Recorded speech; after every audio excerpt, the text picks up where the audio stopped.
Hello বন্ধুরা, good morning, welcome back to my channel. সবাই কেমন আছো? ভালো আছো? আমিও কিন্তু তোমাদের ভালোবাসি অনেকটাই ভালো আছি।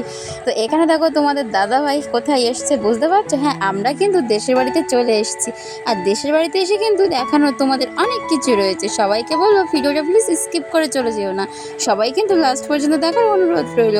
তো দেখো, দেশের বাড়িতে আসার সাথে সাথে যেটা আমাদের প্রথমত কাজ হয়ে থাকে, আমাদের মিঠুর সাথে টাইম এক্সপেক্ট করা। আর এখানে দেখো, মিঠু সোনাকে তোমাদের দাদাভাই কিন্তু ছেড়ে দিয়েছে। আর মিঠু সোনাকে একবার ছেড়ে দিলে ও কিন্তু পুরো স্বর্গটাই হাতে পেয়ে যায়। দেখতে পাচ্ছ ও কোথায় বসে পড়েছে? হ্যাঁ, তোমাদের দাদাভাইয়ের কাছেই কিন্তু বসে পড়েছে। এখানে তোমাদের দাদাভাই মিঠু সোনার সাথে কথা বলছিল, নিজেই ভয়েস দিয়েছিল ভিডিওতে। কিন্তু কি বলতো, সাইডে যেহেতু বিয়ে বাড়ি চলছে, সেখানে প্রচুর গান বাজছিল। আমি যখন ভিডিওটা রাত্রেবেলা দেখি তখন থেকে প্রচুর গান বাজছে।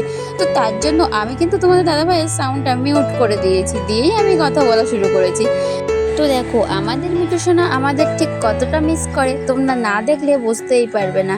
দেখো, আমরা যখন দেশের বাড়িতে আসি তখনই কিন্তু ও বাইরে বেরোতে পারে, তাছাড়া কিন্তু মা বাবা ওকে একদমই ছাড়ে না। কেননা বাড়িতে যেহেতু আমার টুসি আছে, এখানে দেখতেই পাচ্ছ উঠানে ভুলু শুয়ে আছে, সেই জন্য কিন্তু একদমই ওকে ছাড়া হয় না।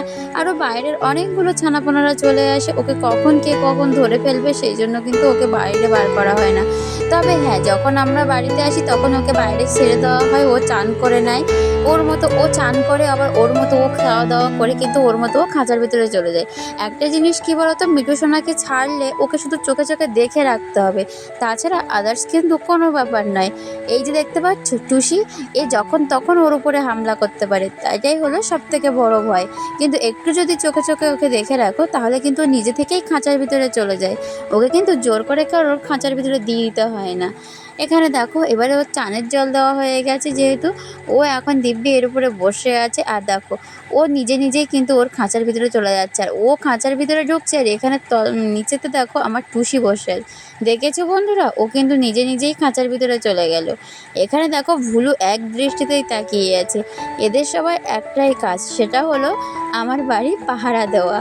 সবাই কিন্তু ঠিক এভাবেই শুয়ে থাকে। যখন আমি খাবার নিয়ে আসবো বা আমি যখন দেশের বাড়িতে আসবো, তখন এরা ঠিক এরকম অসহায়ের মতো পড়ে থাকবে, যেন মনে হয় ওদেরকে কতদিন খেতেই দেওয়া হয় না।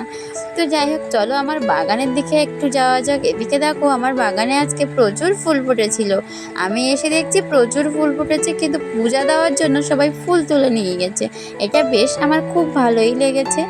তারপরে দেখো, আকাশের সৌন্দর্য, প্রকৃতির সৌন্দর্য, আর সুন্দরবনের সৌন্দর্য।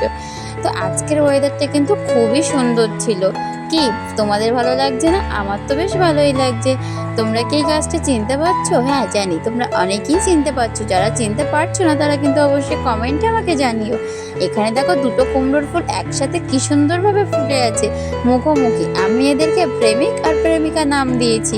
আমার জায়গায় থাকলে তোমরা কি নাম দিতে, এটা কিন্তু অবশ্যই আমাকে কমেন্টে জানিও। এখানে দেখো, বাড়িতেই কিন্তু বাবা মা সবজি লাগিয়েছিল, আর সেখানেই কিন্তু চিচিঙ্গা ফলেছে। তো বন্ধুরা, তোমরা তাহলে দেখতে থাকো। আমি ভিডিওটি বেশি বড় করলাম না, এখানেই শেষ করছি। সবাই ভালো থেকো, পরের ভিডিও তোমাদের সাথে আবারও কথা হবে। আর আমার এই ছোট্ট ভিডিওটি তোমাদের ভালো লাগলে চ্যানেলটি অবশ্যই সাবস্ক্রাইব করো, কমেন্ট করো, আর একটা শেয়ার করে দিও, লাইক করে দিও। তো চলো তাহলে, এখানে দেখো আমার মিঠু সোনার সাথে আলাপ করার জন্য কতগুলো ছানা চলে এসেছে। তো তোমরাও ছানাদের দেখতে থাকো। তাহলে নেক্সট ভিডিওয়ে আবারও কথা হচ্ছে। টাটা।